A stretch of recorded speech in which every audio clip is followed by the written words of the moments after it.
Welcome to Hey Ghost Hey, the podcast about ghosts, ghost hunting, and other paranormal phenomena of the Pacific Northwest. I am your host, Charles Crooks, owner, tour guide, and psychic of Bellingham Ghost Tours. We are here because I like ghosts a lot. Now let's begin. Hello, and welcome to the season finale of Hey Ghost Hey. I cannot believe that we are here already, that it's been a quick 10 episodes. And in tonight's episode, we are going to feature the evidence and talk about what happened during the Whidbey Island ghost hunting experience.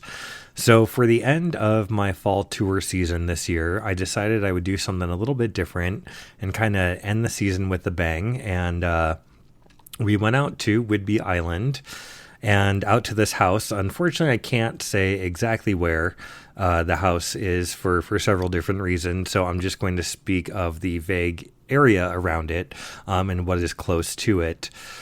So for 2 nights, I rented out this location, and each night I had groups of up to 10 people join me, and we basically just ghost hunted the space for 4 hours.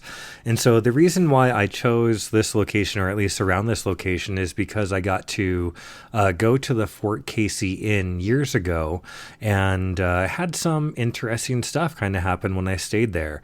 And so when the opportunity came up for this home, I jumped at the chance and made it happen. So we're just going to jump right into the history of, I'm going to talk about Fort Casey, as that is the nearest major location that is near this home, and also kind of near the ferry terminal in Coupeville, not too far from downtown Coupeville. And side note, if you love the movie Practical Magic, that was actually filmed in Coupeville, Washington. So it was kind of a double whammy for me as far as ghosts and witches go on this one. So I was quite excited. But just back to the ghost, let's start with the history of the area. And again, I was speaking to the history of the fort. All right, this history is coming from the website Camp Casey, which is from the Seattle Pacific University, which now owns the Fort Casey Inn. At the turn of the 20th century, the U.S. Army opened a newly built fort that was to guard the entrance to Puget Sound and the Naval Shipyard in Bremerton. Located on Whidbey Island, the fort was named Fort Casey in honor of Brigadier General Thomas Lincoln Casey, the last U.S. Army Chief of Engineers. Fort Casey became part of the Triangle of Fire, along with Fort Worden and Fort Flagler, and its big guns were first fired on September 11, 1901. Within 20 years, Fort Casey was the 4th largest military post in Washington, housing 10 officers and 428 enlisted men. The Army used the fortification until World War II. When Fort Casey was decommissioned in the 1950s, Seattle Pacific University took ownership of the parade field and part of the property where the troops were housed, updating and renovating the buildings for university retreats, classes, and meetings by other organizations. Today, Seattle Pacific continues to welcome school groups, churches, nonprofit organizations, alumni, and outdoor education classes to this remarkable historical site. Alrighty, so let's just jump right into the investigations themselves. So we're going to start with Friday night first and kind of what was unique to that investigation. So right away, once we gathered, we had to start in the basement. So the house, it had a basement, then first floor, second floor.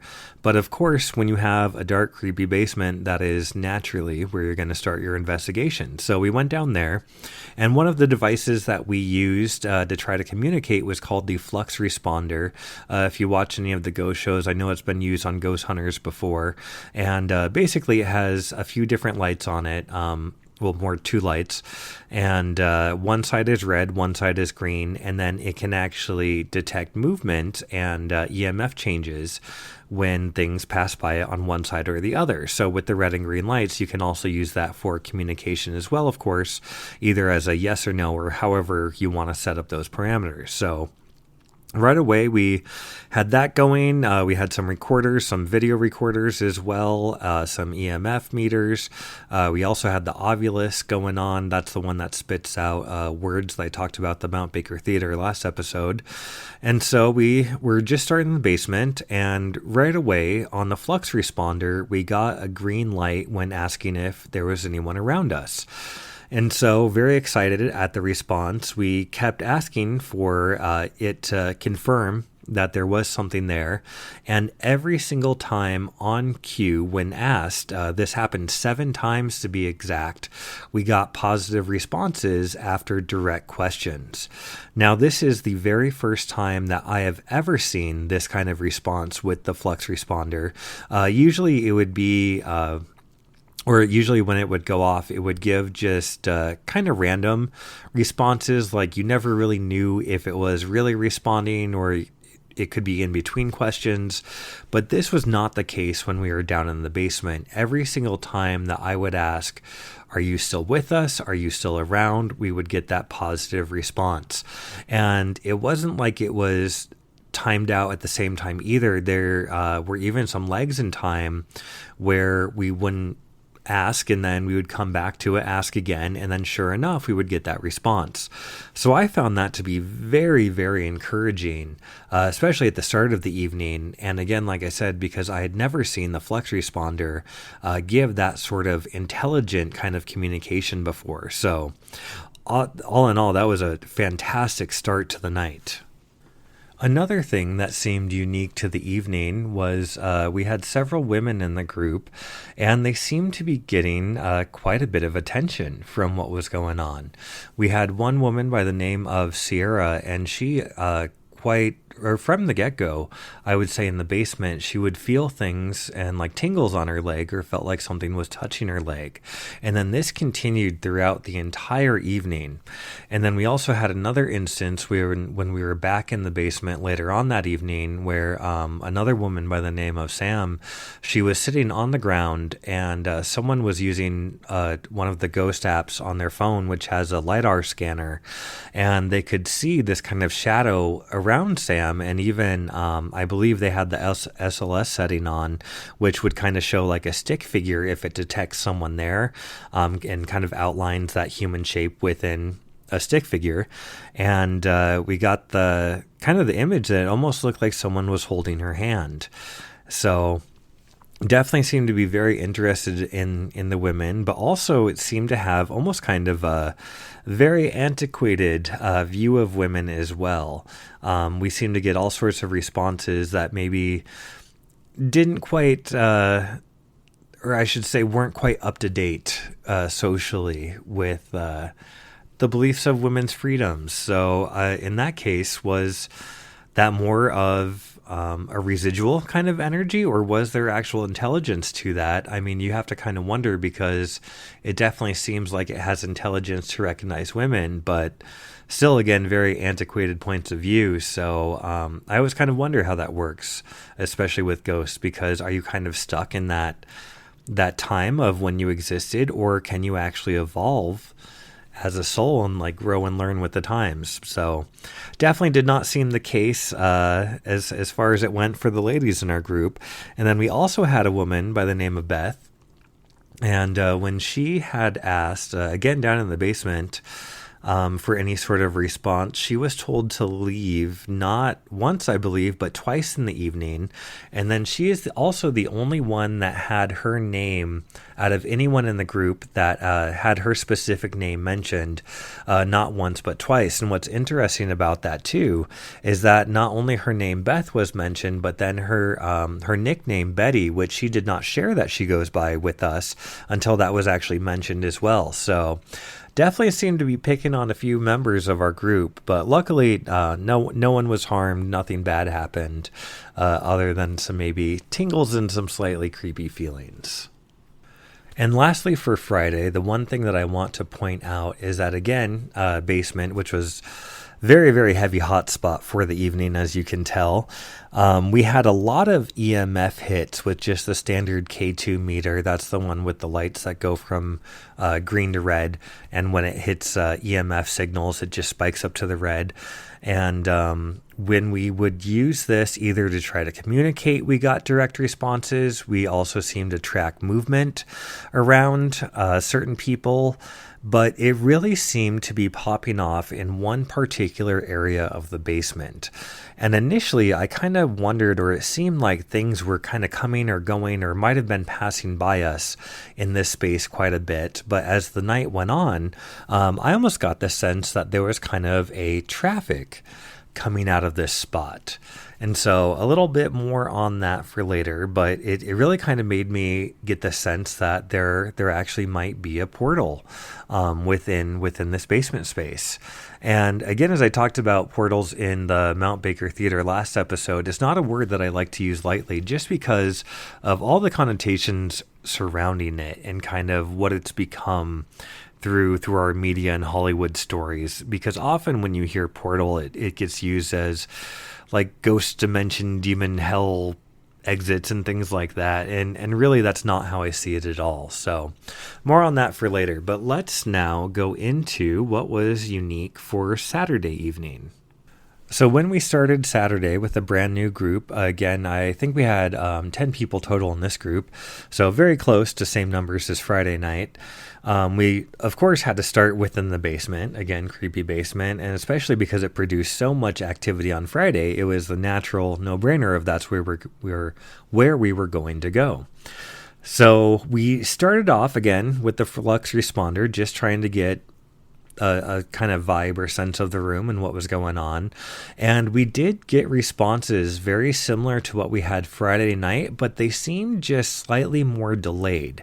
It didn't really have the sharpness of response that Friday seemed to have. And I don't know, maybe because the environmental energies were a little bit different from one night to another, or maybe the curiosity had even kind of waned from what was down in the basement, as this was second night in a row. So maybe we had a lot more curiosity on us Friday, but then kind of waned a little bit Saturday. But who knows? Because also on Saturday we had quite a few people had communication devices either through their phones or their own equipment that they brought. And what I found was really interesting on Saturday was it didn't matter if it was the Ovilus or the Ghost Box or Spirit Box or someone else's phone. There seemed to be coincidences of responses that kind of matched each other throughout the entire evening. And there were even some devices that kicked out the same words that were completely different devices. So normally you would not expect that, or shouldn't expect that to happen. But of course, even greater evidence when it does give those similar same words. And also on Saturday, we also tried doing an Estes session with the Spirit Box. So basically, for an Estes session, what makes it different is that you pick one person to be your listener. And so they usually cover their eyes to just kind of go sensory deprivation a little bit more. And they would also put earphones on. And they listen to this Spirit Box and all the static that comes through it. And so as they're doing so, you have the rest of the group that does not have the headphones on, so they can't hear what the person is listening to. And so the group on the outside would ask questions, and then the person who has the headphones on would respond with what they hear coming through the Spirit Box. So the idea is that you have a little bit more, I guess, sort of control between the two, in that you're not really influencing the answers that are coming through. And so we first had a member of the group by the name of Maddie who volunteered to do this. And so when she started the session, we first had the words bathroom come through a few times. We also had the number 3. And then she even heard the words behind us. Now, we didn't experience anything behind us, but it was definitely interesting. So then, of course, we decided to take our focus to the basement and what was possibly going on down there. And so at this point, I had shared with the group on Saturday that I had possibly thought of maybe the potential of a portal in the basement. So we decided to ask about that. And right after, we got the words heaven and excellent in reference to this portal. But then some of the other responses that we got, or at least that Maddie got, that she shared with us were people, talk, and listening. And then towards the end, it also said, you're a stranger. And my favorite one, which was lesbians, is said as a question.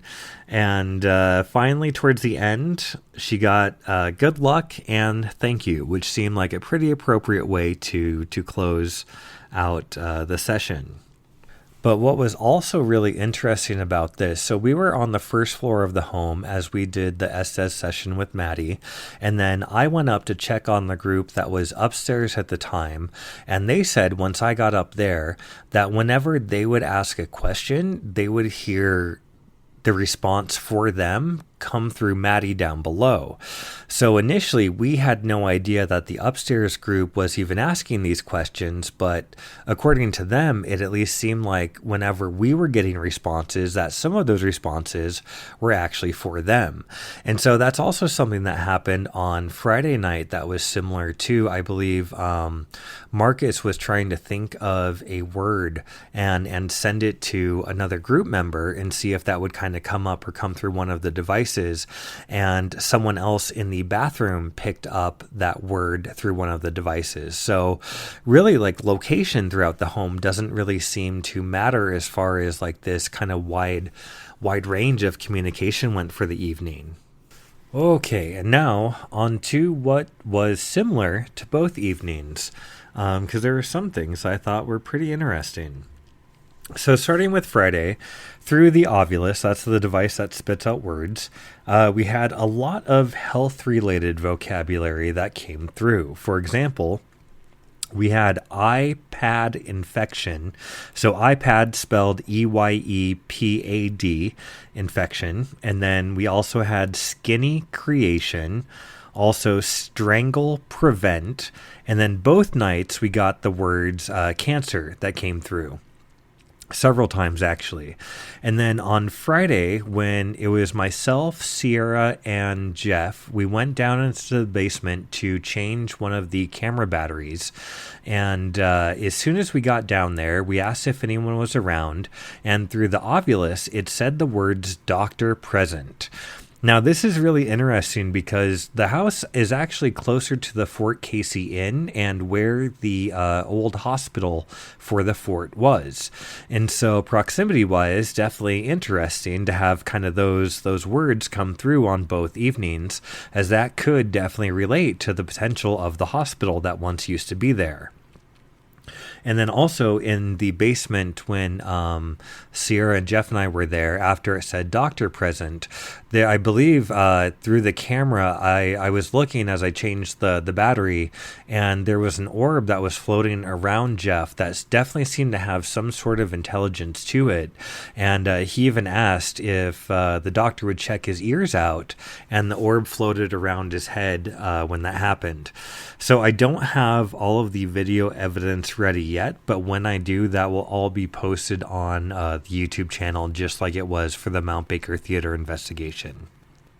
So the next up, I want to address the upstairs of the home, particularly the back bedroom seemed to have some unique stuff going on from both nights. So on Friday, we got, again, through the Ovulus, the word device, the words student, steamy ashes, and then sin, soul, and fresh.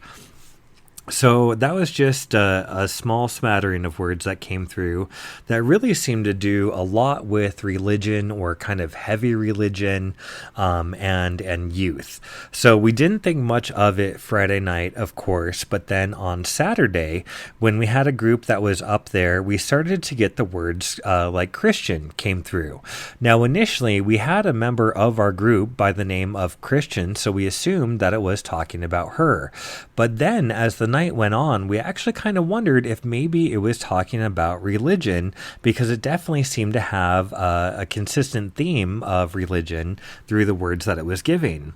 And I believe it was Leslie Ann who then got a sense of there being a young man who was either studying or forced to study religion and was just really unhappy with his life at the times. And so I found it really intriguing on how that seemed to kind of reflect the words that were coming through on Friday night about religion and youth. So definitely some correlations as far as what that bedroom was giving off energetically.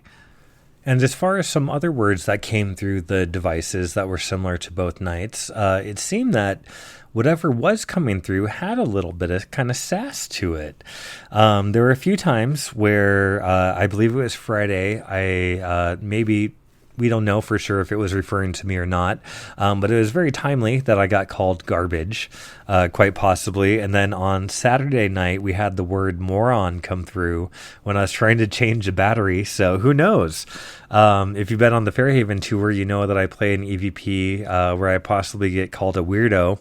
So it seems to track so far with at least past experiences, and maybe they're just having fun, but who knows? At this point, I'll take it because it adds to the fun for me at least. And then one other thing that I do want to note is that environmentally, we had some really interesting energies on Friday and Saturday. So on Friday, it was the full moon, and I almost kind of wonder if that kind of maybe amplified the portal energy and what was coming and going, as that definitely seemed to be very active that night. But then on Saturday, we had a big storm come through that day earlier, and while we still have the moon's energy, still that full moon energy, it's still not quite as potent as it was Friday night. So who knows, maybe those even had a factor in what we experienced from one night to another.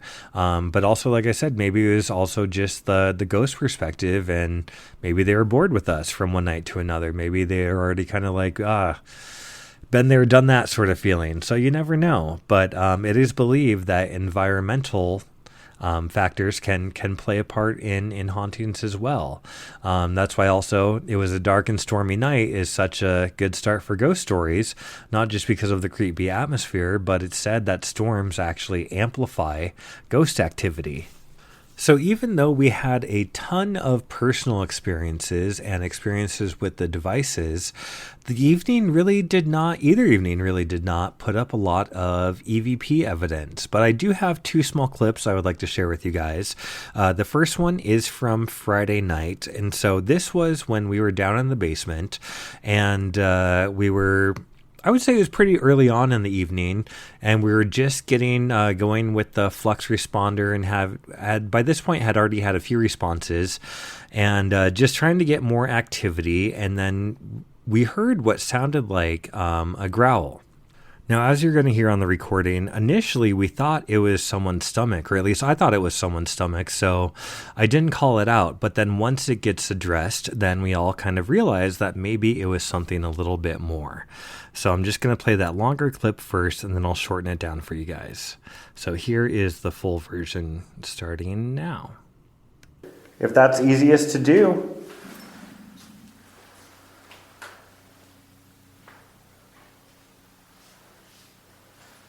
Is that somebody's stomach?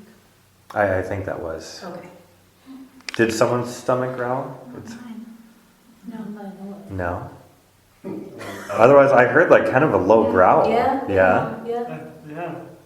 So as soon as I say easiest to do, that is when you can kind of hear that low rumble. So like I said, you may have to turn it up a little bit to hear it clearly, but it is definitely there. So I'm going to isolate just the growl itself and play that twice for you guys now.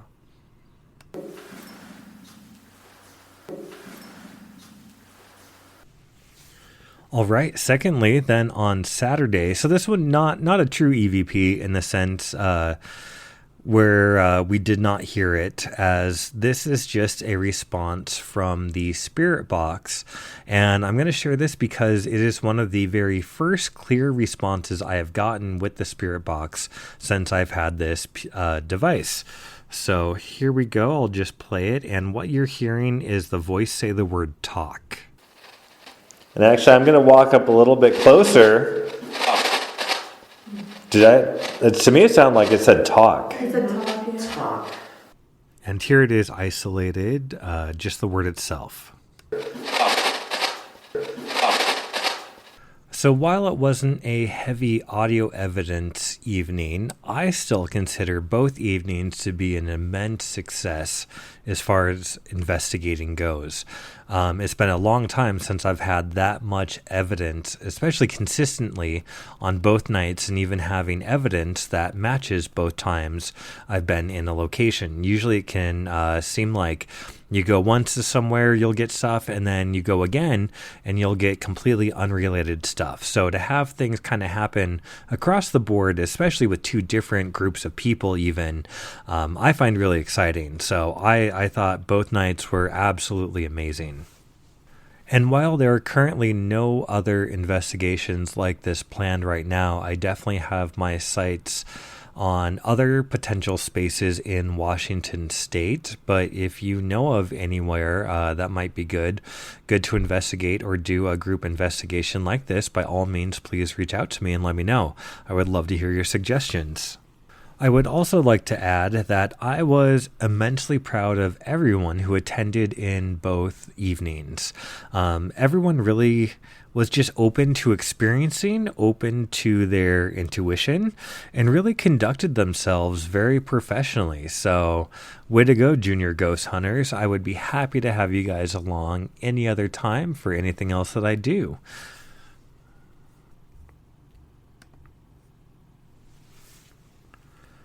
As I end this season, I want to take a moment to also reflect on some of the newer evidence that I've collected in the past 2 months. I always intended for this season to be a bridge between my greatest hits from years ago and to kind of be the introduction to getting back into investigating after a long break. What I have found is very interesting, at least to me, in the trends that I'm seeing in all of the new EVPs that I've gotten so far. Everything new that I have collected or gotten seems to either be animalistic in some way, shape, or form. So in Marine Park, it was that howl. At Northern State, it was that whistle and groan noise. Then at the Mount Baker Theater, we had that kind of growl-esque noise that I called the Goblin on as we were going around on the tour. And then finally, we have this growl from the basement of the Whidbey Island house. And so I always believe that hauntings tend to be reflective to what we are going through and experiencing ourselves on an energetic level. And so I have absolutely no idea as to what I'm experiencing or what any of this means for me personally, but I'm really excited to see where it goes. I kind of have a direction and an idea of where I want season 2 to go. So definitely planning a season 2 already, and hopefully you will see some bonus episodes until season 2 happens to kind of fill the time. But I'm kind of thinking season 2 will most likely happen next fall. So once again, if you have any ideas or requests of places that you would like to see or hear about, I would love to hear. So shoot me an email at bellinghamghosttours@gmail.com. And that is officially going to wrap up our episode and our final episode of season 1. So I cannot thank you enough for being here for the first season of Hey Ghost Hey. You can find me in Bellingham, Washington on the Fairhaven or Downtown Ghost Tours. And if you are interested in readings or working with me, you can find all my information at charlescrooks.com or bellinghamghosttours.com. So thank you so much. I cannot thank you enough for being a part of season 1 of Hey Ghost Hey. And always, stay spooky, my friends. See you soon.